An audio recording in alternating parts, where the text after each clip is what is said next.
আসসালামু আলাইকুম ওয়া রাহমাতুল্লাহ।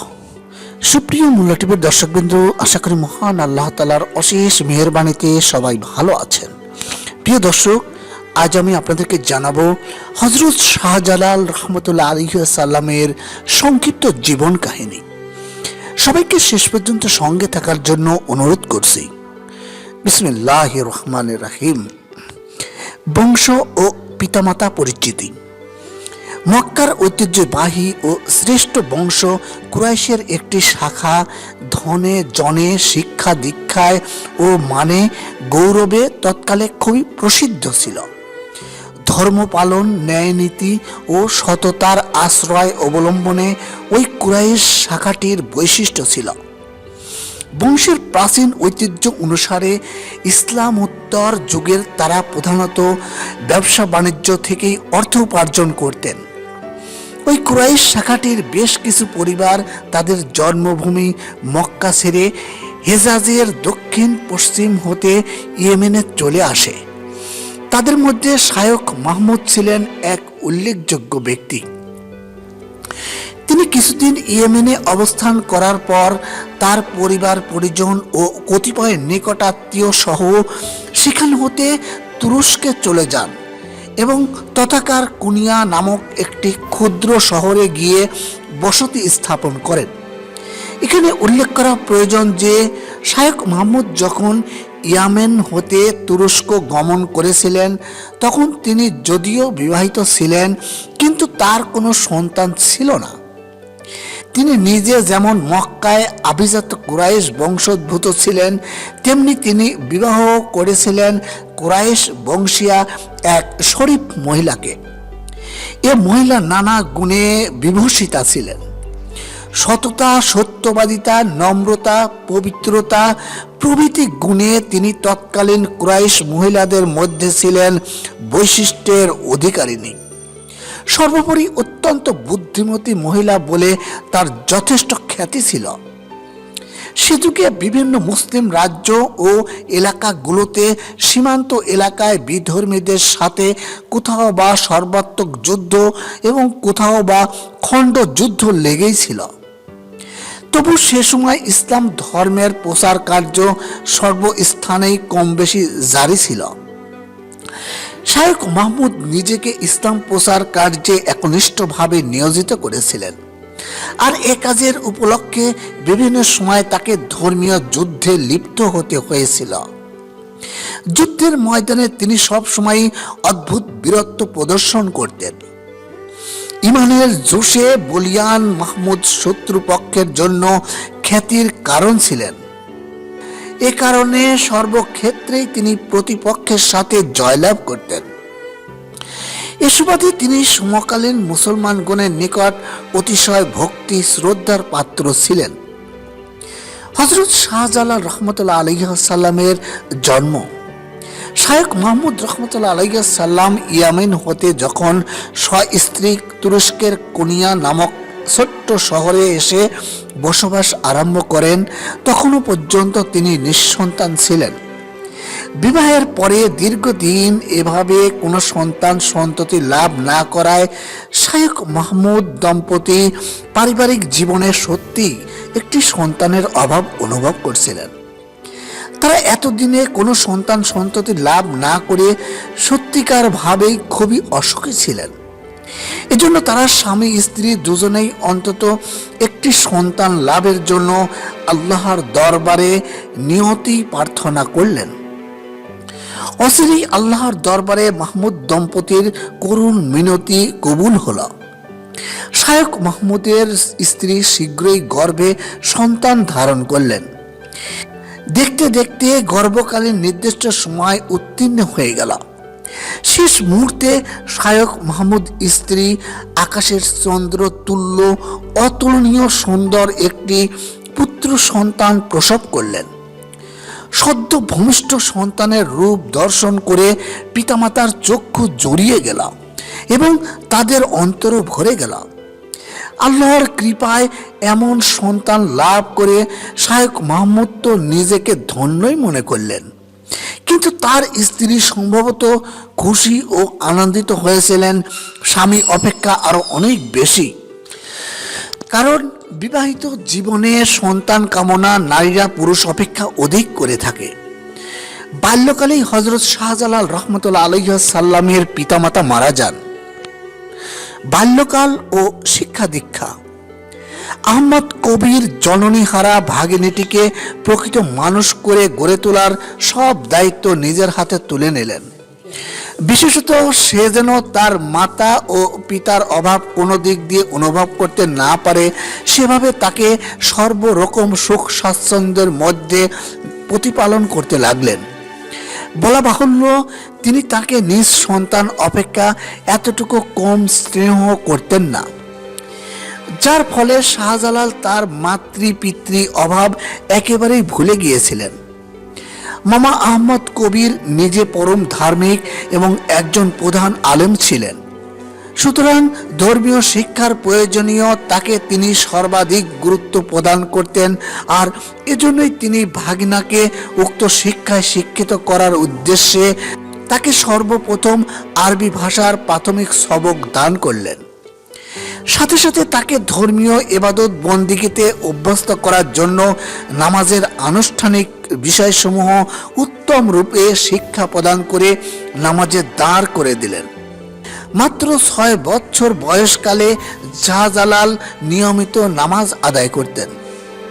বালক জালাল জন্মসূত্রেই পিতার সমস্ত গুণের ধারক ছিলেন।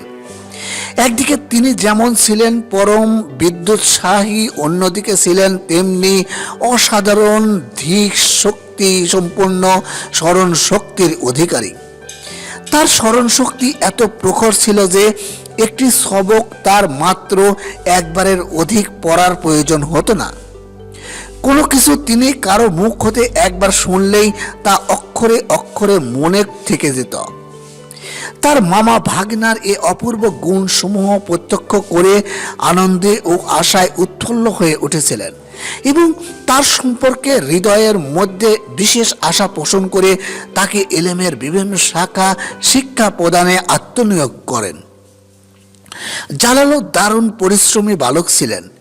শিক্ষা অর্জনের ব্যাপারে তার এতটুকু মাত্র অবহেলা বা অমনোযোগ ছিল না। তিনি কঠোর যত্ন ও সাধনার দ্বারা সকল শিক্ষা মনে প্রাণে আয়ত্ত করতে শুরু করলেন। এলেম বলতে কেবলমাত্র জাহিলি এলেমই নয়, জাহেরি এলেম তো তিনি শিখতেই লাগলেন, সাথে সাথে বাতিনি এলেম তথা আধ্যাত্মিক এলেমও অর্জন করতে মনোনিবেশ করলেন। যে বাল্য বয়সে সকলে খেলাধুলা, চঞ্চলতা ও আমোদ প্রমোদে মত্ত থাকে, সে বয়সে শাহজালাল মানুষের প্রকৃত ভূষণ শিক্ষা লাভের জন্য আরাম আয়েশ হারাম করে সাধনার গভীর সমুদ্রে ডুবে গেলেন। অজানা হিন্দুস্থানের পথে শাহজালাল। হযরত শাহজালাল মামা আহমদ কবির রহমতুল্লাহ আলাইহি সাল্লামের অনুমতি নিয়ে তার পদধূলি গ্রহণ করে হযরত রাসূল করিম সাল্লাল্লাহু আলাইহি সাল্লামের প্রত্যাদেশ ও স্বীয় পীরের মনোবাসনা সফল করে তুলতে অজানা অচেনা সুদূর হিন্দুস্থান অভিমুখে রওনা হলেন। তার সঙ্গে করে নিলেন মামা প্রদত্ত এক মুষ্টি মৃত্তিকা এবং 12 জন সুযোগ্য সহচর আর মামার আন্তরিক দোয়া। পথ চলাচলে সে যুগে অসুবিধা ও কষ্ট ক্লেশের অন্ত ছিল না।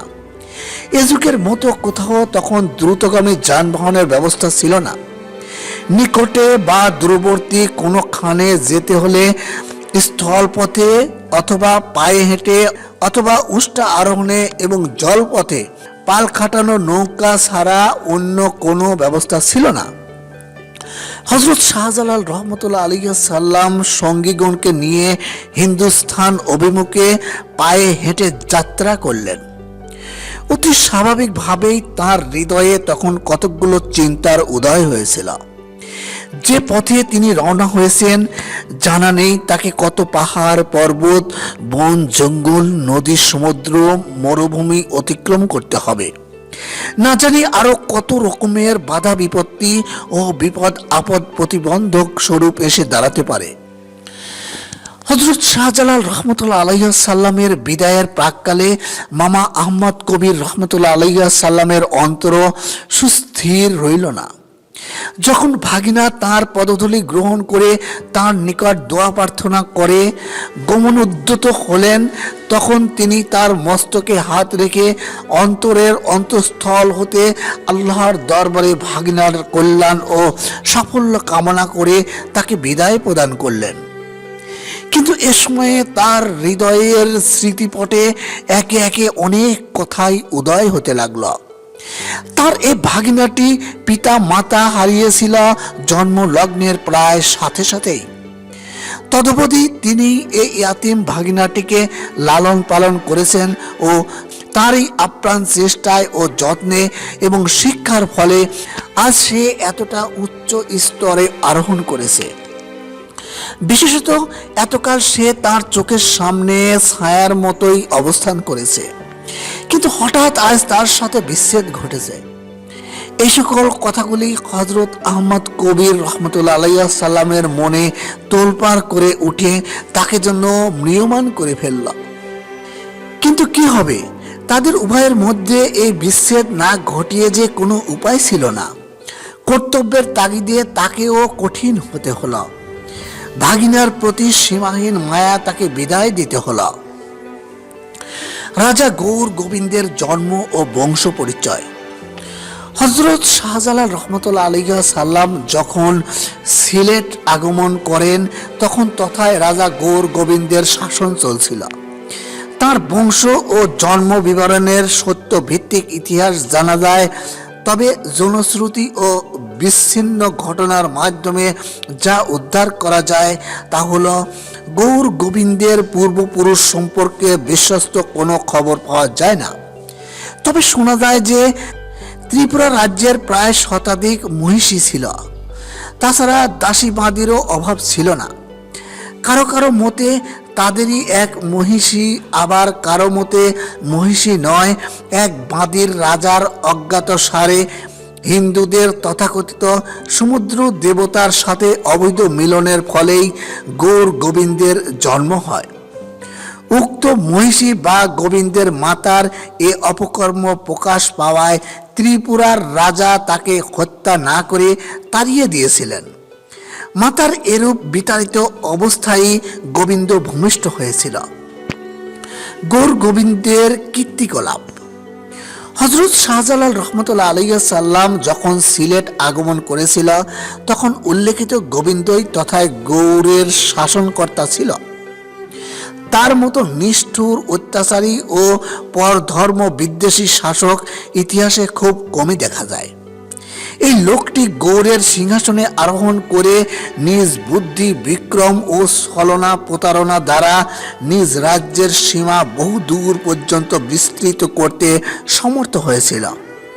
তৎকালীন পার্শ্ববর্তী ক্ষুদ্র রাজ্যগুলির তুলনায় গৌড়ের প্রতাপ তখন বহুলাংশে বেশি ছিল, যার ফলে সে পার্শ্ববর্তী অনেকগুলি ছোট ছোট রাজ্য নিজ করায়ত্ত করে স্বীয় রাজ্যের শক্তি ও খ্যাতি খুবই বৃদ্ধি করে নিয়েছিল। শ্রীহট্ট শহরের উত্তর দিকে একটি উচ্চ পার্বত্য এলাকায় তার রাজধানী ছিল। শ্রীহট্টের প্রাচীন ও ঐতিহ্যশীল মজুমদার বংশীয় লোকগণ এখন যেখানে বাস করেন, সেখানে ছিল রাজা গৌর গোবিন্দের দুর্ভেদ্য সুদৃঢ় দুর্গ। রাজার অত্যাচার, নিষ্ঠুরতা ও পাপাচারের কথা ভাষায় বর্ণনা করা সাধ্যাতীত। তার নিষ্ঠুর অত্যাচারে রাজ্যের প্রজাগণ একেবারে অস্থির এবং অতিষ্ঠ হয়ে উঠেছিল। কটেজে জনক, জননী, যুবক, কিশোরী, যুবতী, কন্যার শ্লীলতা হানি করে সে তাদের জীবনকে ব্যর্থ ও কদর্যময় করে ছেড়েছিল, তার ইয়াত্তা নেই। অসংখ্য সতী নারী সে লম্পট রাজার পাশ থাবায় সতীত্ব রত্ন বিসর্জন দিয়ে কেঁদে আকুল হয়েছিল। সে যার উপর ইচ্ছা এমন কঠোর নির্দেশ জারি করত যে তা তামিল করা কোনো রূপেই কারো পক্ষে সম্ভব হতো না। আর তার ফলে শুরু হতো তার উপর অমানসিক কঠোর শাস্তি। বুরহান উদ্দিনের গরু কুরবানি। রাজা গৌর গোবিন্দের রাজত্বকালে সিলেটের বুরহান উদ্দিন নামক একজন ধার্মিক মুসলমান বাস করতেন। তিনি একনিষ্ঠ ধার্মিক ব্যক্তি ছিলেন। মুসলিম বিদ্বেষী রাজার রাজ্যে বাস করে প্রকাশ্যে ধর্মবিধান পালন করতে বাধা থাকলেও গোপনে ও সন্তর্পণে তিনি সর্বদা শুধু ইবাদত বন্দিগিতেই রত থাকতেন। তিনি প্রচুর ধন সম্পদের অধিকারী ছিলেন। বাহ্যত তিনি দেশের রাজার আইন কানুন মেনে বাধ্যগত প্রজা হিসাবেই কালযাপন করতেন। সুতরাং তিনি একজন মুসলমান হওয়া সত্ত্বেও রাজা গৌর গোবিন্দের তোপে পড়েন নাই, বরং অন্যান্য অনুগত প্রজাদের মতো কিছুটা নির্বিঘ্নেই কালযাপন করছিলেন। আল্লাহর প্রতি তার বিশ্বাসের অভাব ছিল না, কিন্তু তাদের কোনো সন্তান ছিল না। যদিও তারা স্বামী স্ত্রী প্রায় বার্ধক্যের দ্বার প্রান্তে উপনীত হয়েছিলেন, কিন্তু আল্লাহ তাআলা দয়া করলেও এ বয়সেও সন্তান লাভ মোটেই অসম্ভব নয়। এ বিশ্বাস জোরে একদা গভীর রাতে তাহাজ্জুদ নামাজের পরে দুচোখের অশ্রুতে বুক ভাসিয়ে একান্তভাবে আল্লাহর দরবারে প্রার্থনা করলেন, হে সর্বশক্তিমান প্রভু, তুমি তোমার এ হতভাগ্য দুটি বান্দার দুঃখের বিষয় সকলেই জানো। তোমার নিকট আমাদের আকুল আবেদন এই যে আমাদেরকে তুমি তোমার অসীম কৃপা গুণে একটি পুত্র সন্তান দান করো। আমি তার শুকরানা স্বরূপ তোমার উদ্দেশ্যে একটি গরু কুরবানি করব। সন্তান বঞ্চিত দুটি নরনারী বঞ্চনা বেদনা অধীর অবস্থায় এইরূপ একটি মানত করলেন বটে, কিন্তু তা যে কত বড় ভয়ানক মানত তা তাদের মনে একবারও জাগল না।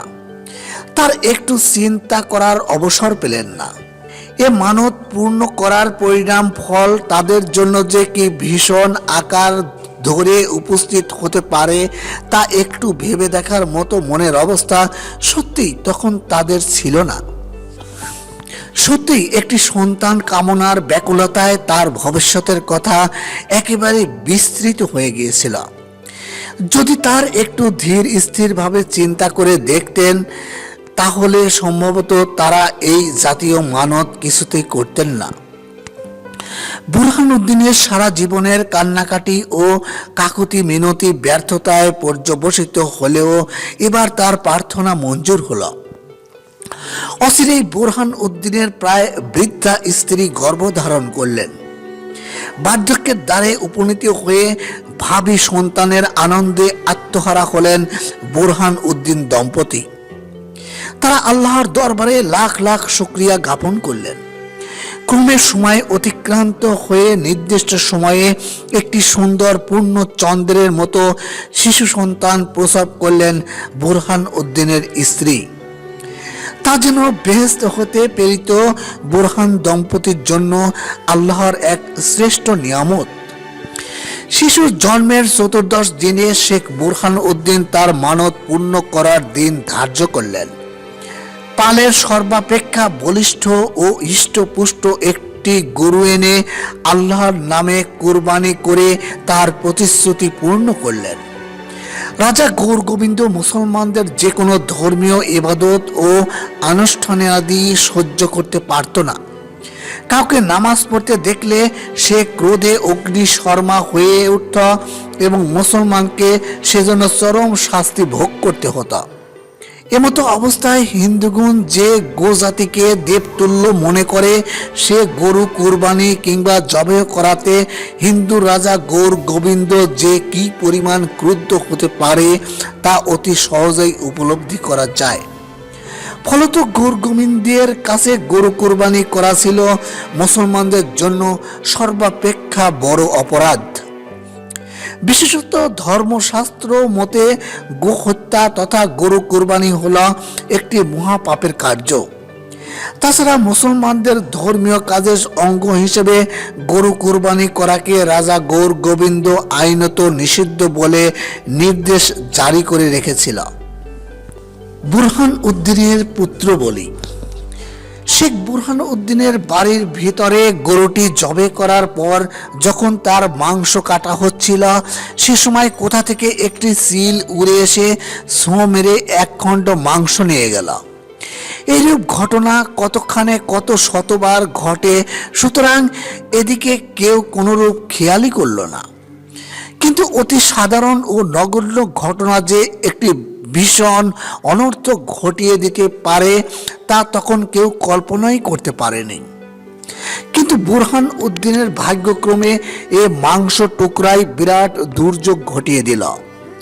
সিলটি মাংসখণ্ড নিয়ে শূন্য পথে উড়ে যাচ্ছিল, কিন্তু কিছু দূরে যাওয়ার পর সিলটির নখ হতে মাংসখণ্ডটি গিয়ে রাজা গৌর গোবিন্দের বাড়ির ঠিক সদর দরজা বরাবর ভূমিতে পড়ে গেল।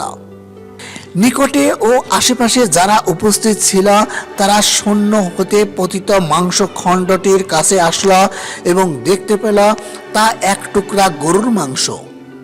সঙ্গে সঙ্গে এ খবর রাজার পুরোহিতের নিকট গিয়ে বলল যে, দেখুন পুরোহিত ঠাকুর, আমাদের দেশে গো হত্যা নিষিদ্ধ, কিন্তু রাজভবনের সদর দরজায় আমরা এ মাংসখণ্ড পেলাম।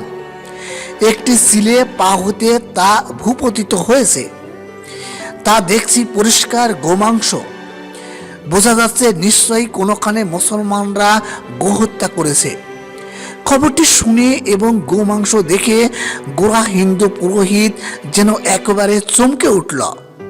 সে এক ঘটনাকে হিন্দু ধর্মের বিনাশ সাধন এবং জাতি নষ্টের অশুভ লক্ষণ মনে করে ভয়ে ও আতঙ্কে কাঁপতে কাঁপতে তখনই ছুটল রাজার সমীপে। রাজা গৌর গোবিন্দ তখন দেব মন্দিরের শিব উপাসনায় মগ্ন ছিল।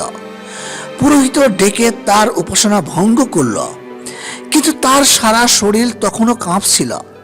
রাজা তার এরূপ ব্যস্ত ব্যাকুল অবস্থা ও চেহারায় আতঙ্কের দৃশ্য দেখে বলল, কি হয়েছে ঠাকুর? অসময়ে এরূপ ভাবে তুমি আমার পূজা ভঙ্গ করে দিলে কেন? বলো তো কি হয়েছে? পুরোহিত বলল, পূজা করে কি হবে রাজা? সব যে অপবিত্র হয়ে গেল, জাতি কুল নষ্ট হয়ে গেল। আমার ভয় হয়েছে শেষে আমাদের সনাতন হিন্দু ধর্মটাও এই দেশ হতে বিলীন হয়ে যায় কিনা। হিন্দুরা প্রায় সকলেই গরুকে দেবজ্ঞানে পূজা করে ও গো হত্যা ভীষণ অন্যায় বলে মনে করে। তাই উল্লিখিত ঘটনাটি হিন্দুদের প্রায় সকলের মনে গৌর গোবিন্দের মতো ক্রোধের সঞ্চার করেছিল। অতএব শুধু রাজকর্মচারী নয়, হিন্দু প্রজারাও গো হত্যাকারীকে খুঁজে বের করা ও তাকে যথোচিত শাস্তি প্রদান করা মনে প্রাণে কামনা করছিল। সুতরাং রাজকর্মচারী ও হিন্দু জনসাধারণের সম্মিলিত চেষ্টায় গরু কুরবানি দাতা শেখ বুরহান উদ্দিনের সন্ধান পেতে তাদের আর বেগ পেতে হলো না। যেদিন রাজা গৌর গোবিন্দের সশস্ত্র পেয়াদাগণ ও কিছু সংখ্যক হিন্দু নাগরিক শেখ বুরহান উদ্দিনের বাড়িতে গিয়ে উপস্থিত হল, সেদিন তার বাড়িতে একটি বিরাট আনন্দ ভোজ উৎসব ছিল। সেদিন তাই বাড়িতে বহু আত্মীয় স্বজন ও গরিব মিসকিনকে দাওয়াত করেছিলেন। তাই তার বাড়িতে বহু লোক সমবেত ছিল। আগত আত্মীয় স্বজন ও মেহমানদেরকে উত্তম ভোজে আপ্যায়িত করার জন্য নানাবিধ সুস্বাদু খাদ্য পাকানো হয়েছিল। বাড়ি ভর্তি লোকজন সকলেই একটা অনাবিল আনন্দ উৎসবে মগ্ন ছিল। ঠিক এই মুহূর্তে রাজা গৌর গোবিন্দের পাইক পেয়াদা ও অন্যান্য লোকদেরকে দেখে সকলের মুখেই একটা উৎকণ্ঠার ভাব দেখা দিল। কিন্তু তারা কিছু বুঝে উঠতে পারার পূর্বেই রাজার পেয়াদা শেখ বুরহান উদ্দিনকে তলব করল। তিনি গৃহ হতে বের হয়ে তাদের কাছে গেলেন। তারা অন্য কোনো বাক্য ব্যয় না করেই বলল, তুমি রাজার আদেশে বন্দী, এখনই তোমাকে আমাদের সাথে রাজদরবারে যেতে হবে। শেখ বুরহান উদ্দিন সবই বুঝতে পারলেন। তিনি অভ্যাগতদেরকে বললেন, আমি রাজার আদেশে এদের সাথে তার দরবারে গমন করছি, তোমরা আমার জন্য দোয়া করবে। রাজার পেয়াদাগণ তাকে বন্ধনকৃত অবস্থায় নিয়ে দরবারে হাজির করল। রাজা তার দিকে দৃষ্টি করেই ক্রোধে জ্বলে উঠল এবং দন্তে দন্তে ঘর্ষণ করতে লাগল। তার অবস্থা দেখে মনে হয়েছিল যেন সে শেখ বুরহান উদ্দিনকে শূন্য করে বাতাসের সাথে উড়াই দেবে। রাজার অনুচরগণ বলল, হে রাজা মহোদয়, এ লোকটি গোহত্যা করেছে। আমরা তার বাড়িতে ভালোভাবে তদন্ত করে দেখে এসেছি। নিহত গরুর হাড়, চামড়া প্রভৃতি ও অন্যান্য নিদর্শন সমূহ স্বচক্ষে দেখেছি। তাদের কথা শোনা মাত্র ক্রোধান্বিত রাজা ভীষণ আওয়াজে গর্জন করে উঠল, ওরে পাপিষ্ঠ নরাধম, তোর কত বড় বুকের পাটা! কোন সাহসে তুই আমার রাজ্যের মধ্যে গোহত্যা করার মতো পাপ কার্য করলি? একথা তোর কানে যায়নি যে এ রাজ্যে গোহত্যা করা কঠোরভাবে নিষিদ্ধ ও আইন বিরুদ্ধ কাজ? শেখ বুরহানুদ্দিন কোনো কথা না বলে নীরব থাকলেন, কিন্তু তাতে যেন রাজা আরো বেশি ক্রুদ্ধ হয়ে অধিকতর জোরে গর্জে উঠল, কি হে, তুই যে কোনো কথাই বলিস না? তুই কি মনে করেছিস চুপ করে থাকলেই রেহাই মিলবে? শীঘ্র করে বল, কে তোকে এত বড় অন্যায় কাজে প্রেরণা দিয়েছে? না তুই নিজেই এ কাজে লিপ্ত হয়েছিস? শীঘ্র করে বল। শেখ বুরহানুদ্দিন ছিলেন দ্বীন ইসলামের অমিত বলে বলিয়ান। সারল্যে ও সত্যবাদিতায় তার অন্তর ছিল অতিশয় বলিষ্ঠ। সুতরাং তার মনে কোনো ভীতি, ত্রাস বা আতঙ্ক সৃষ্টি হলো না। তিনি একান্ত নির্ভয়ে সকল কথা প্রকাশ করে বললেন, কোনো কিছুই গোপন করলেন না। শেখ বুরহান উদ্দিনের বাক্য শ্রবণ করে রাজা গৌর গোবিন্দের ক্রোধ যেন আরো কয়েক গুণ বেড়ে গেল। রাজা সরসে হুঙ্কার দিয়ে বলল, সীমাহীন স্পর্ধা বটে। তারপর সুর কিছুটা নামিয়ে বিদ্রুপের স্বরে বলল, সন্তান লাভের ইচ্ছেটা তো কম নয় তোর পাপিষ্ঠ। তুই একটি শিশুপুত্র লাভের জন্য রাজার আদেশ এভাবে অবহেলা করতে পারলি? তুই যেমন তেমন লোক নস। তোকে আমি চরম শাস্তি প্রদান করব, যা দেখে সকলের যেন শিক্ষা প্রাপ্ত হয় যে এরূপ কার্য করলে ঠিক এই ধরনের শাস্তিই পেতে হবে। অতঃপর রাজা তার অনুচরদেরকে লক্ষ্য করে বলল, যে শিশু প্রাপ্তির জন্য আমার রাজ্যে গোহত্যার মতো মহাপাপ অনুষ্ঠিত হয়েছে, সে হত্যাজনিত মহাপাপের প্রতিবিধান স্বরূপ সে শিশুকেই তোমরা এনে দেবতার দেবী মূলে বলিদান করো। আর যে পাপময় হস্ত দ্বারা গো হত্যা করা হয়েছে, সে জঘন্য হাতটি কেটে দ্বিখণ্ডিত করো। রাজার এরূপ নিষ্ঠুর আদেশ শ্রবণ করে শেখ বুরহান উদ্দিন কেঁপে উঠলেন। মুখমণ্ডল বিবর্ণ হয়ে গেল, সর্বশরীর থরথর করে কাঁপতে লাগল। তিনি ভূপায়ে কেঁদে করজোড়ে রাজার নিকট একান্ত করুণ ভাবে ক্ষমা ভিক্ষা করতে লাগলেন। কিন্তু পাষাণ হৃদয় রাজার তাতে একটু মাত্র ভাবান্তর দেখা গেল না। কাকুতি মিনতি ও ক্ষমা প্রার্থনা সকলেই নিষ্ফল হল। শেখ বুরহান উদ্দিনের নিষ্পাপ অন্তর স্বভাবত সবল ছিল। রাজার এরকম নিষ্ঠুর আচরণে তাই তা প্রকাশে মোটেও পরামুখ হলেন না, বরং একান্ত নির্ভীকভাবে রাজাকে লক্ষ্য করে বললেন, হে মহারাজ, অনুগ্রহপূর্বক বিচার করে দেখুন, আমরা মুসলমান। আমাদের ধর্মশাস্ত্র অনুযায়ী গরু জবাই করা কোনরূপ অপরাধ বা পাপের কার্য নয়। তবু আমি রাজাদেশ এবং আইনের প্রতি সম্মান রক্ষার নিমিত্তে তা বাড়িতে একান্ত নির্ভীতে সম্পন্ন করেছি, যাতে তা গোপন থাকে। তবুও যদি এ কাজে আমার অপরাধ হয়ে থাকে, তাহলে আপনি সেজন্য আমাকে কোনো কঠোর শাস্তি প্রদান করুন। আমার অন্যায়ের ফলে আমার কচি অবোধ শিশুকে এভাবে চরম শাস্তি না দিয়ে তার প্রাণটি ভিক্ষা দিন, না হয় আমাকে মৃত্যুদণ্ড দিন, তবু তার প্রাণটিকে রক্ষা করুন। রাজা বলল, তুমি বেশি বকবকানি শুরু করেছ। ভালো চাও তো চুপ থাকো, নচেত তোমার শিশুপুত্রের বলিদান তো অবধারিত, তার সাথে তোমারও প্রাণটি যাবে, জেনে রেখো। তারপর রাজা বলল, তোমরা এ লোকটিকে আমার সম্মুখ হতে দূরে সরিয়ে নিয়ে যাও। রাজ অনুচরগণ তাকে পার্শ্ববর্তী একটি কক্ষে নিয়ে বন্দী করে রাখল। অতঃপর রাজাদেশ মতো অনুচরগণ শেখ বুরহান উদ্দিনের বাড়ি অভিমুখে ছুটল তার শিশু পুত্রটিকে নিয়ে আসার জন্য। কিছুক্ষণের মধ্যেই সে নিষ্ঠুর নরাধমগণ নিষ্পাপ কচি শিশুটিকে মায়ের কোল হতে ক্ষুধার্ত হায়নার মতো ছিনিয়ে নিয়ে আসলো। অসহায় অবলা জননীর নিষ্ফল করুণ কন্দনে আকাশ বাতাস তরুলতা যেন বিষাদ ভারে ভারাক্রান্ত হয়ে গেল। হয়তোবা সে দুঃখিনী নারীর কান্নার আওয়াজ সুদূর আকাশেও গিয়ে পৌঁছিল। কিন্তু হায়রে নিষ্ঠুর নরপিশাচের দল, জানি না আল্লাহ তাদের অন্তরগুলোকে কোন উপাদান দিয়ে সৃষ্টি করেছিলেন। তারা নিতান্ত আনন্দ ও ফুর্তি করতে করতে শিশুটিকে এনে রাজ দরবারে উপস্থিত করল। অতঃপর রাজার নির্দেশে শেখ বুরহান উদ্দিনকে যে কক্ষে বন্দী করে রেখেছিল সে কক্ষ হতে নিয়ে আসা হলো। তারপর পিতা ও শিশুপুত্রকে একই সাথে রাজ দেব মন্দিরের সম্মুখে নিয়ে যাওয়া হলো।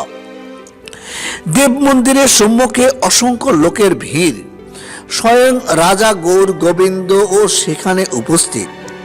শেখ বুরহানুদ্দিনের দু হাত পিঠের সাথে বাঁধা অবস্থায় প্রহরীদের দ্বারা পরিবেষ্টিত ছিল। এ সময় রাজার নির্দেশ মতো এক পাষণ্ড জল্লাদকে ইঙ্গিত করা মাত্র সে সুতীক্ষ্ণ খড়গ দ্বারা শিশুটিকে দুখণ্ড করে ফেলল। তার মস্তকটি ধর হতে বিচ্ছিন্ন হয়ে একদিকে ছিটকে গেল। এ হৃদয় বিদারক দৃশ্য শেখ বুরহান উদ্দিনের সম্মুখে সংগঠিত হল। তার হৃদয় ফেটে চৌচির হয়ে গেল। অচৈতন্য অবস্থায় তিনি ভূতলে পড়ে গেলেন, কিন্তু অচেতন অবস্থায়ও তিনি রক্ষা পেলেন না। এ অবস্থার মধ্যেই তার ডান হাতখানা কবজি পর্যন্ত নরপিশাচেরা খড়কের আঘাতে দ্বিখণ্ডিত করে ফেলল। এ লোমহর্ষক কাণ্ড ঘটিয়ে রাজা গৌর গোবিন্দ তার অনুচরগণ সহ ফুর্তি করতে করতে সেখান হতে বিদায় হয়ে গেল। প্রতিশোধ আকাঙ্ক্ষা। এভাবে দিনের পর দিন যতই অতীতের গর্ভে বিলীন হচ্ছিল ততই তার পুত্র শোক একটু করে লাঘব হয়ে আসছিল। কিন্তু এভাবে শোকের বেদনা ক্রমান্বয়ে প্রশমিত হলে তার মনের মধ্যে প্রতিশোধের দাবানল কিন্তু এরূপে প্রজ্বলিত হচ্ছিল।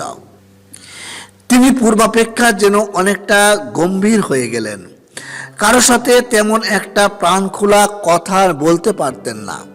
কেউ কোনো কথা যাচিয়ে বললে দু একটা কথায় তার জবাব প্রদান ব্যতীত কারো সাথে কথাই বলেন না। মনের মধ্যে দিবানিশি শুধু তার একই চিন্তা, কিভাবে কোন পন্থায় তিনি তার পুত্র হত্যার প্রতিশোধ গ্রহণে সক্ষম হবেন। কিন্তু অনেক চিন্তার পরেও তিনি ভরসায় রইলেন, যেভাবে হোক তিনি জালিম গৌর গোবিন্দের উপর হতে পুত্র হত্যার প্রতিশোধ গ্রহণ করে ছাড়বেনই। পাঠান সুলতানের কাছে। বঙ্গের রাজধানী সুবর্ণগ্রাম। বঙ্গের প্রথম স্বাধীন পাঠান সুলতান আবু মুজাফফর খাজা ইলিয়াস তখন সুবর্ণগ্রামের সিংহাসনে আসীন ছিলেন। তিনি যেমনই ছিলেন সুবিচারক, তেমনই ছিলেন ন্যায়নিষ্ঠ শাসক। স্বীয় ধৈর্যে বীর্যে তিনি বঙ্গদেশের সীমানা বহু দূর পর্যন্ত বিস্তার করতে সক্ষম হয়েছিলেন। শেখ বুরহানুদ্দিন মনে মনে তাঁরই কথা চিন্তা করে বহু কষ্টে সুবর্ণগ্রামে উপস্থিত হলেন। অতঃপর কোন রূপে সুলতানের দরবারে পৌঁছে তার সমীপে নিজের দুঃখের ঘটনাটি ব্যক্ত করলেন এবং তার নিকট স্বীয় মনোবাসনার কথা ব্যক্ত করলেন ও তার নিকট যথাযোগ্য সাহায্য প্রার্থনা করলেন। ইলিয়াস শাহ রাজা গৌর গোবিন্দের এমন পাপাচার ও নৃশংসতার কথা শুনে নিদারুণভাবে দুঃখিত হলেন এবং জনক মুসলমানের সাথে এ ধরনের আচরণে যার পর নাই ক্রোধান্বিত হলেন। তিনি পাপিষ্ঠ গৌর গোবিন্দকে তার উপযুক্ত শাস্তি প্রদান করতে বদ্ধপরিকর হলেন। খাজা ইলিয়াস শাহ ছিলেন পাঠান মুসলমান, তদুপরি সাহসী ও নির্ভীক বীর। সুতরাং মুসলমানদের প্রতি এ ধরনের শত্রুতা আচরণে তার ধমনীতে উষ্ণ শোণিত ধারা সবেগে প্রবাহিত হতে লাগল। তিনি প্রতিজ্ঞা করলেন, যেভাবেই হোক গৌর গোবিন্দকে সমুচিত শিক্ষা প্রদান করতে হবে। এজন্য তার বীর যুবক পুত্র সিকেন্দার শাহকে সসৈন্যে গৌর রাজ্য আক্রমণের নির্দেশ দিলেন। দিল্লির সম্রাট সমীপে শেখ বুরহানুদ্দিন। তৎকালীন দিল্লির সম্রাট ছিলেন ন্যায়পরায়ণ ও ধর্মভীরু বাদশাহ ফিরোজ শাহ তুগলক। তিনি যেমন ছিলেন ন্যায়ের প্রতীক, তেমন ছিলেন প্রজাবৎসল। প্রজা মাত্রই তাকে পিতৃস্থানীয় ভাবত। পাঠান বংশীয় নৃপতিগণের মধ্যে তার ন্যায় ধর্মভীরু ন্যায়পরায়ণতা, প্রজা হিতৈষী উদার কঠোর শাসক বাদশাহ খুব কমই ছিলেন। শেখ বুরহানুদ্দিন দীর্ঘ পথ কষ্ট ক্লেশের মধ্যে অতিক্রম করে দিল্লি পৌঁছে গেলেন। তার মনে আজ কতই না আগুন, চাপা প্রাণ জ্বলে পড়ে ছাই হবার উপক্রম। যতক্ষণ না তিনি তার প্রাণের বেদনা ও যাতনা বাদশার সমীপে মন খুলে ব্যক্ত করতে পারেন, ততক্ষণ তার এতটুকু স্বস্তি হচ্ছে না। সমস্যা সরাসরি বাদশার সঙ্গে যখন সাক্ষাৎ করা যায় না, তাছাড়া তো সুদূর বাংলাদেশি, কি উদ্দেশ্যে বাদশার স্মরণ, কেনই বা তার সাথে সাক্ষাতে গমন, এসবের কোনো একটা সুরা হওয়া পূর্বেই প্রয়োজন। বাদশাহ তার সাথে সাক্ষাৎ দিতে পারবেন কি সরাসরি বাদশাহ, না অন্য কেউ সমাধান দিতে পারে? বাদশার সাথে সাক্ষাতের ক্ষেত্রে এইসব রীতি পদ্ধতি অবলম্বন করার নিয়ম আছে। সম্রাটের সাথে সাক্ষাতের যাবতীয় রীতিনীতি প্রতিপালন করে অবশেষে শেখ বুরহানুদ্দিনের সাক্ষাৎ মিলল দিল্লির সম্রাটের সাথে। সম্রাট ফিরোজ শাহ তুগলক শেখ বুরহানুদ্দিনের মুখে তার পুত্র হত্যার হৃদয় বিদারক কাহিনী শ্রবণ করলেন। বাংলাদেশে দুষ্ট হিন্দুরা গৌর গোবিন্দের মুসলিম নির্যাতনের মর্মান্তিক ঘটনা বলি। দিল্লির বাদশাহ তাতে যেমনই হলেন দুঃখিত, তেমনি হলেন রাগান্বিত। মুসলিম বীরত্বের লঘু টকবক করে উঠল। তিনি আর স্থির থাকতে পারলেন না। নিরীহ মুসলিম পীড়ন তার হৃদয়ে এবং আশ্বাস প্রদান করে রাজধানীতেই তাকে অবস্থান করতে উপদেশ দিলেন। কিছুদিন অপেক্ষা করুন, দেখি কি করা সম্ভব হয়। বাদশাহ মনে মনে চিন্তা করছিলেন কি উপায় এবং কার দ্বারা বাংলার বর্বর হিন্দু শাসন উৎখাত করে শান্তি ও সাম্যের ইসলামী শাসন কায়েম করা যায়। বিশেষ করে গোবিন্দকে কিভাবে উচিত শিক্ষা দেওয়া যায়। বাদশাহ এইসব চিন্তা ভাবনা করছিলেন। ইতিমধ্যে বাংলাদেশ হতে বাদশার কানে আরো একটি অভিযোগ ও ফরিয়াদ উঠল। সেটিও শেখ বুরহানুদ্দিনের ঘটনার অনুরূপ হৃদয় বিদারক। ঘটনাটি ছিল এ প্রকার। বাংলাদেশস্থ তরফের শাসনকর্তা ছিল অশোক নারায়ণ। সে স্বাধীন রাজ্য ঘোষণা করে নিজেই রাজা সেজে বসেছিল। ছিল সে গোড়া হিন্দু। মুসলমানদেরকে দুচক্ষের কিনারায়ও দেখতে পারত না। মুসলিম বিদ্বেষ ছিল তার রক্তের প্রতিটি কণিকায়। এ রাজ্যে বাস করতেন নুরউদ্দিন নামে জনৈক মুসলমান। নিজ ধর্ম ইসলামের প্রতি তিনি ছিলেন অটল। তার ছেলের বিবাহ উপলক্ষে অতিথি আপ্যায়ন কল্পে তিনি করেছিলেন একটি গরু জবাই। এ সংবাদ শুনে রাজা অশোক নারায়ণ নুরউদ্দিনকে তার সম্মুখে ডেকে এনে গো হত্যার অপরাধে তাকে দিল প্রাণদণ্ড। নুরউদ্দিনের ভ্রাতরা তার নিরপরাধ ভাইয়ের এই প্রকার হত্যায় মর্মাহত হয়ে দিল্লির বাদশার কাছে গিয়েছিলেন এই অভিযোগ বা নালিশ করতে। বাংলা অভিযানে সেনাপতি নাসিরউদ্দিন। সৈয়দ নাসিরউদ্দিন তার সাহস, বীর্য, রণ নিপুণতা শুনে তিনি এক তরুণ শ্রেষ্ঠ সেনানায়ক রূপে পরিচিত হয়ে গিয়েছিলেন। হলে কি হবে, দিল্লির সম্রাটের নামজাদা সেনাপতি তো আঙ্গুলে গোনা সামান্য কয়েকজন নয়, সেনাপতি তার অনেক। তাদের মধ্যে হয়তো সৈয়দ নাসিরউদ্দিনও একজন হতে পারেন।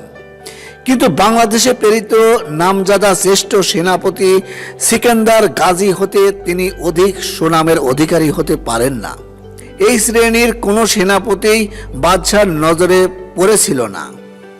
অনেকটা বিস্ময়ের সাথেই সম্রাট জ্যোতির্বিদ পণ্ডিতগণকে জিজ্ঞাসা করলেন, আপনারা কি বলতে পারেন সে সেনাপতিটি কে?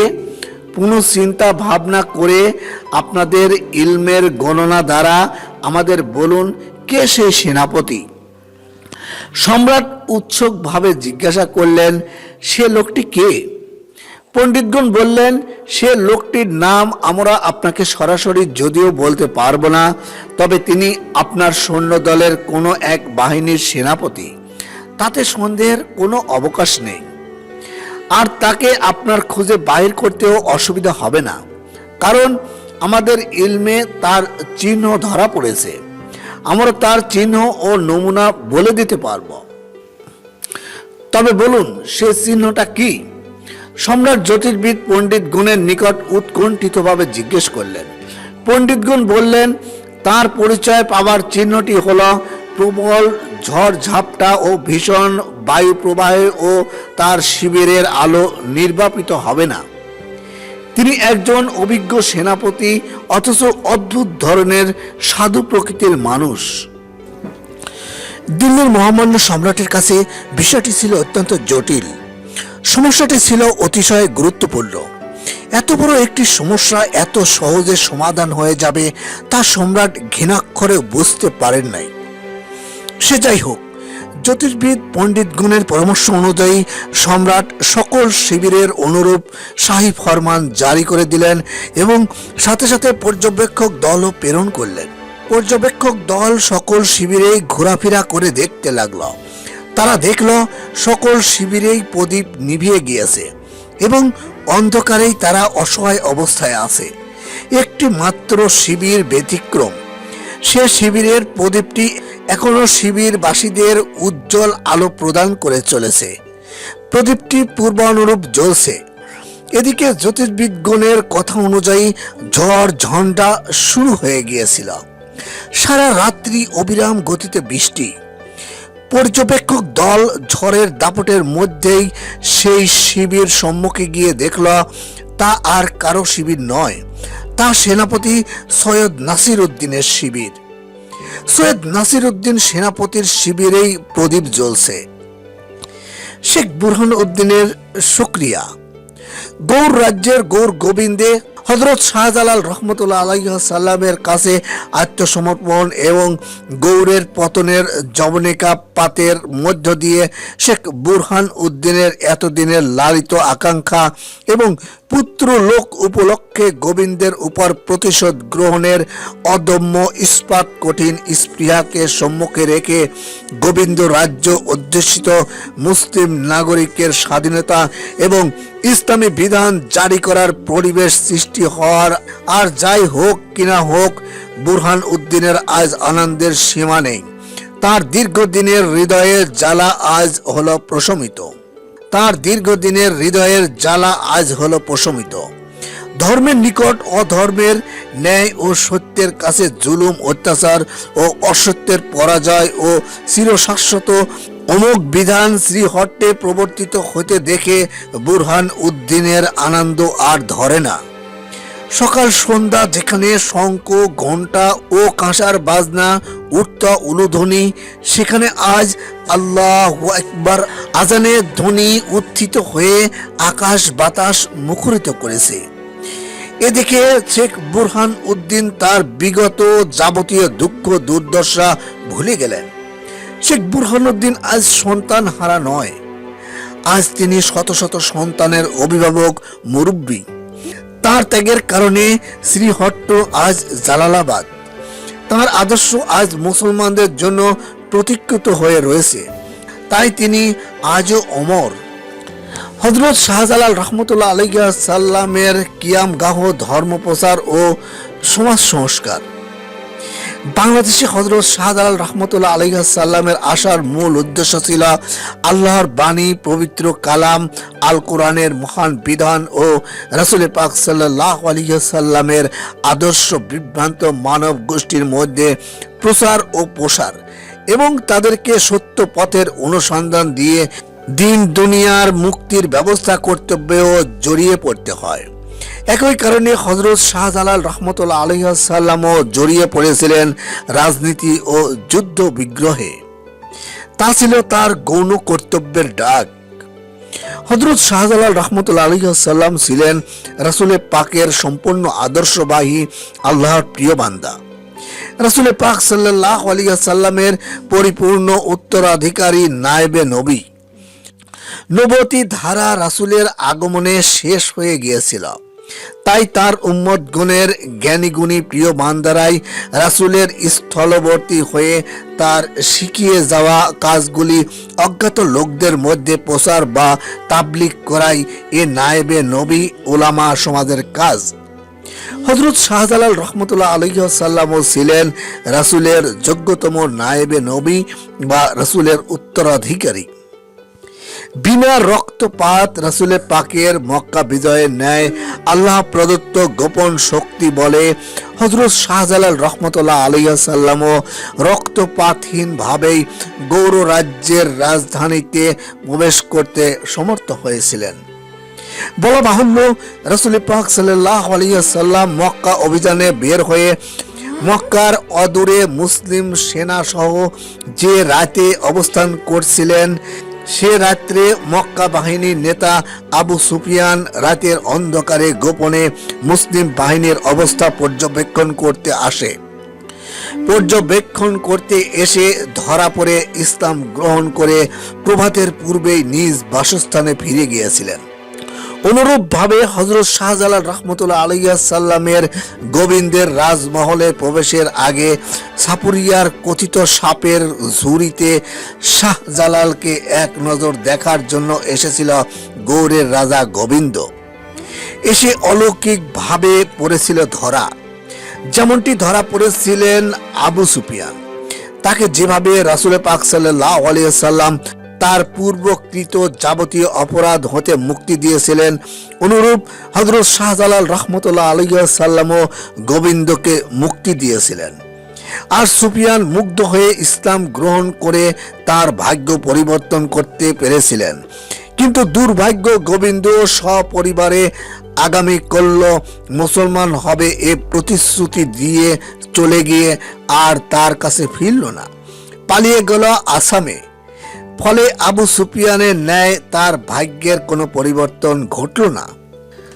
হযরত শাহজালাল রহমতুল্লাহ আলাইহিস সাল্লামের শেষ জীবন। হযরত শাহজালাল রহমতুল্লাহ আলাইহিস সাল্লাম ছিলেন যেমন বিখ্যাত সাধক ও ধর্ম প্রচারক, অপরদিকে ছিলেন তিনি অপ্রতিদ্বন্দ্বী সমাজ সংস্কারক, জনহিতৈষী মহাপুরুষ। এটাই ছিল তার সবচেয়ে বড় পরিচয়। জনসেবা এবং সংস্কার কাজে তিনি নিজেকে এমনি ভাবে বিলিয়ে দেন যে তার ব্যক্তিগত সুখ, শান্তি, আরাম, আয়েশ একেবারেই ভুলে গিয়েছিলেন। কখন আহার করবেন, কখন বিশ্রাম করবেন, কোনোটারই নির্দিষ্ট কোনো সময় তার ছিল না। অধিকন্তু রাত্রি জাগরণ করে করতেন ইবাদত বন্দেগী।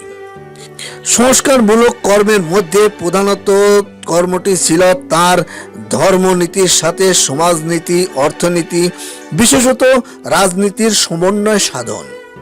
তিনি বিশ্বাস করতেন ইসলাম যেহেতু পূর্ণাঙ্গ জীবন বিধান ব্যবস্থা, তাই জীবনের সর্বক্ষেত্রের চাহিদা ইসলাম পূরণ করতে সম্পূর্ণ সক্ষম।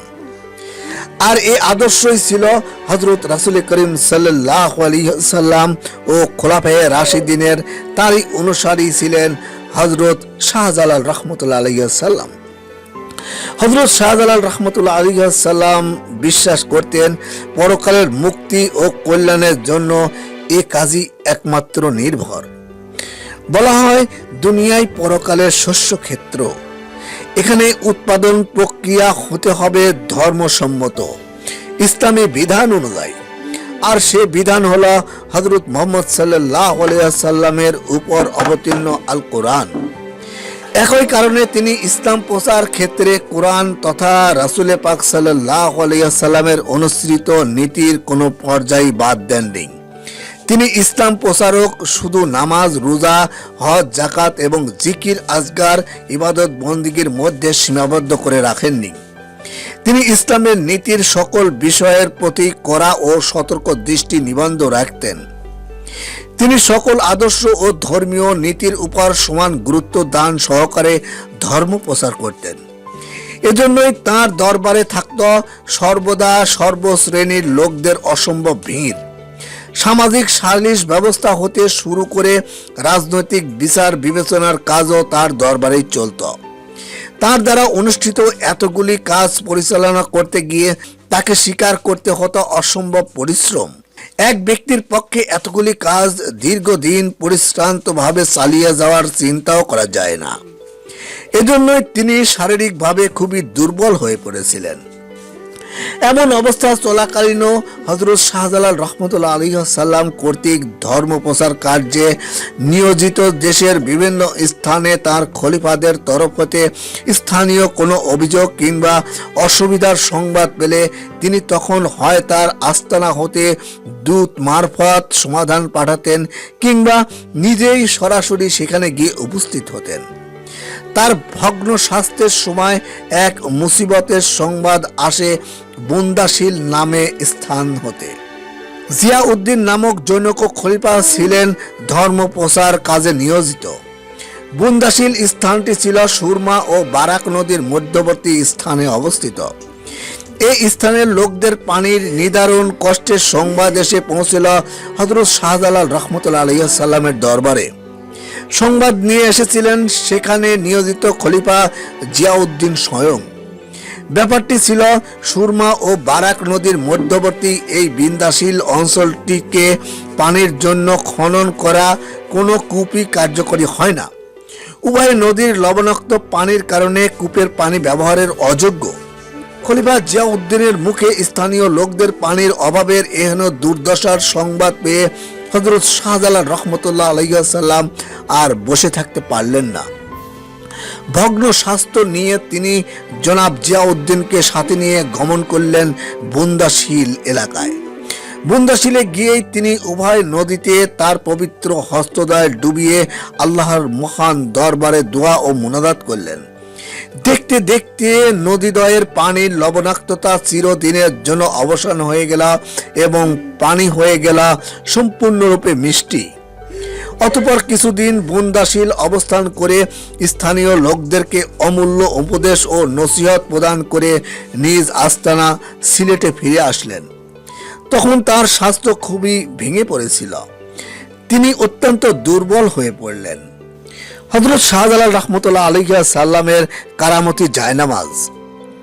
হযরত শাহজালাল রহমতুল্লাহ আলাইহি সাল্লামের হরিণ চর্মের একখানা জায়নামাজ ছিল।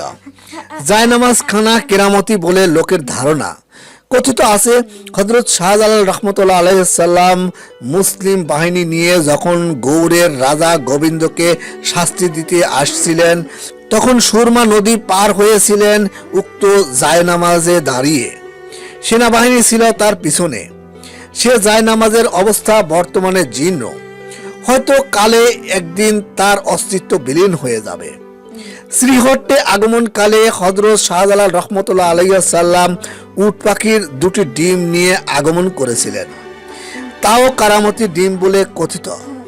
তাদের একটি সন্ধান কেউ জানে না, অন্যটি এখনো তার দরগায় স্মৃতি হিসেবে সংরক্ষিত আছে। অনুরূপ হযরত শাহজালাল রহমতুল্লাহ আলাইহি সাল্লাম প্রয়োজন মতো একটি নির্দিষ্ট পাথরে তায়াম্মুম করতেন। সে পাথরখানাও মাজার সংলগ্ন সংরক্ষিত রয়েছে। পাথরখানা হযরত শাহজালাল রহমতুল্লাহ আলাইহি সাল্লামের হাতের ছাপ আছে বলে অনুমিত হয়। তাও একটি কারামতি পাথর। হযরত শাহজালাল রহমতুল্লাহ আলাইহি সাল্লামের ইন্তেকাল 1384 খ্রিস্টাব্দ জিলহজ চাঁদের 20 তারিখ শুক্রবার। হযরত শাহজালাল রহমতুল্লাহ আলাইহি সাল্লামের শরীর খুবই দুর্বল।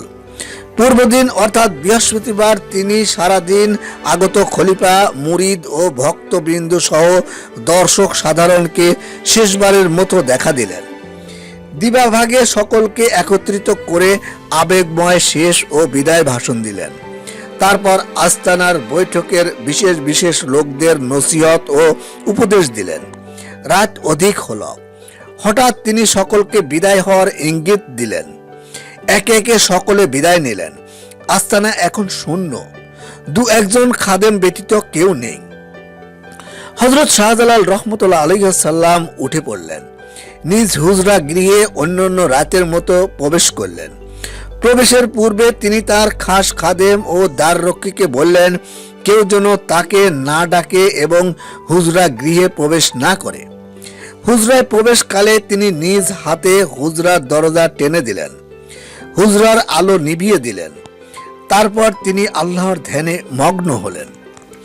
দ্বাররক্ষী খাদেম দরজার কিছু দূরে অবস্থান করে সারা রাত বিনিদ্র ছিল। মুহূর্তের জন্য নিদ্রা গেল না।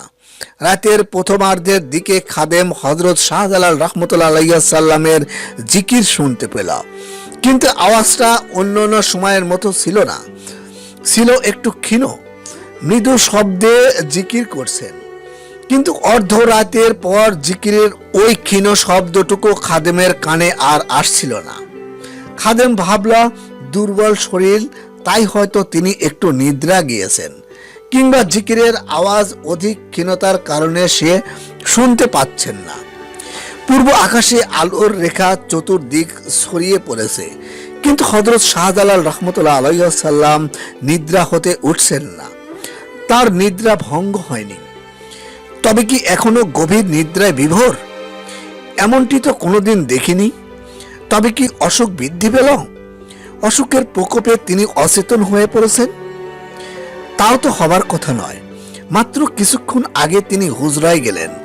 অসুখের প্রচণ্ডতার কোনো ইঙ্গিতও আমাদেরকে দেননি। তবে কি হলো? তবে কি আমাদের দুর্ভাগ্য? এ প্রকার ইতস্তত ও সংশয়ের মধ্যে খাদেম ধীরে ধীরে ভেজানো দরজা ফাঁক করল। দরজা ফাঁক করে তো খাদেমের চক্ষু স্থির। চক্ষু মুছে বিস্ফারিত নেত্রে চেয়ে দেখল হুজুর বসা নেই, চিতভাবে শায়িত। জাগ্রত হওয়ার নিদ্রা নয়, চির নিদ্রায় শায়িত। শরীরে কোনো স্পন্দন নেই, বুকটার ওঠানামা একেবারেই বন্ধ, শ্বাস তিরোহিত। কিন্তু পবিত্র চেহারা খানি তখনও এক ফালি চাঁদের ন্যায় উজ্জ্বল প্রতিভাত হচ্ছিল। সামান্য সময়ের ব্যবধানে বিরাট ব্যতিক্রম কাণ্ড ঘটে গেল। 2-3 ঘন্টা আগেও তিনি আগতদেরকে উপদেশ নসিহত করছিলেন। তিনি এখন আর এই দুনিয়ার বাসিন্দা নয়, চলে গিয়েছেন তিনি পরপারে।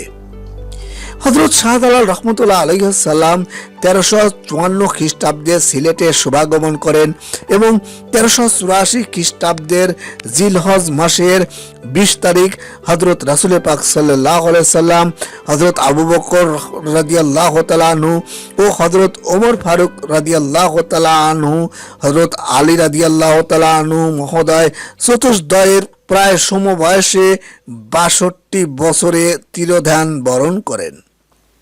হযরত শাহজালাল রহমতুল্লাহ আলাইহিস সালাম ইন্তেকালের বিষাদময় সংবাদটি দাবানলের ন্যায় মুহূর্তেই সর্বত্র ছড়িয়ে পড়ল। সংবাদটি যার কানেই পৌঁছল, জাতি ধর্ম নির্বিশেষে সকলেই হায় হায় করে আর্তচিৎকার করে উঠল। সমগ্র সিলেটে নেমে এলো শোকের ছায়া। হযরত শাহজালাল রহমতুল্লাহ আলাইহিস সালামের অসংখ্য মুরিদ, খলিফা ও ভক্তবিন্দু পিতা মৃত শিশুর ন্যায় কাঁদতে লাগল। এ শোক সংবাদ শোনা মাত্র বিভিন্ন দিক হতে অসংখ্য লোকের ঢল নামল হযরত শাহজালাল রহমতুল্লাহ আলাইহিস সালামের আস্তানার দিকে।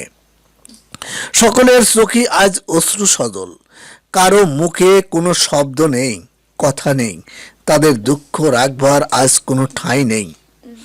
প্রিয় দর্শক, আশা করি সবাই বুঝতে পেরেছেন হযরত শাহজালাল রহমতুল্লাহ আলাইহিস সালামের সংক্ষিপ্ত জীবন কাহিনী।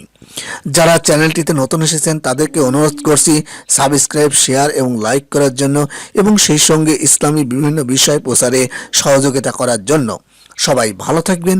আল্লাহ হাফেজ।